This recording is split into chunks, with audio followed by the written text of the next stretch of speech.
veggies. Seasonal fruits also contain a heap of nutrients, and herbs are also used liberally and other great source of phytochemicals. Those vegetables and fruits can include olives, artichokes, rocket eggplant, beetroot, cabbage, carrot, celery and clary, cucumbers, fennel, kale, leeks, lemon, lettuce, onion, capsicum, spinach, sweet potatoes, turnips, avocados, apples, apricots, dates, figs, grapefruit, grapes, orange, nectarines and peach, pears, strawberries, tangerines, cherries, melons, and tomatoes.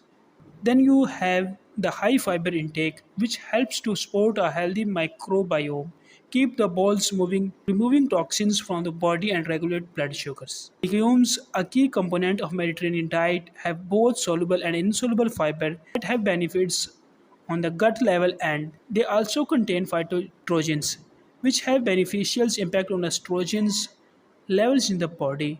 Grains consumed in the Mediterranean diet are usually whole grain rather than refined, which saves the fibers and nutrient rich outer husk of the grain. The last key component is the plenty of healthy fats in the way of olive oil, nuts and seeds, eggs, and seafood products. Most diets are low in essential fatty acids while in Mediterranean diet. They are key component. All of those benefits and delightful Greek Iceland filled to our everyday meals. What's not to love? It's hard to imagine why every single one of us hasn't loved a Mediterranean diet. Basically, it's because it requires a bit thought and planning.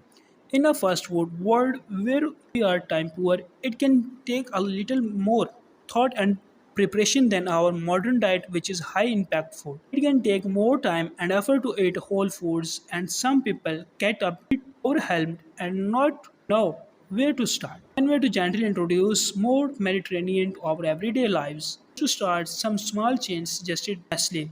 More vegetables with their skins one will help to give you the health benefits. Then switch your oil to a good quality cold pressed olive oil. This is very important because cheap commercially produced olive oil can be chemically processed and lose some of the beneficial qualities. That's mean cold pressed olive oil which keeps the essential fatty acids in the oil intact.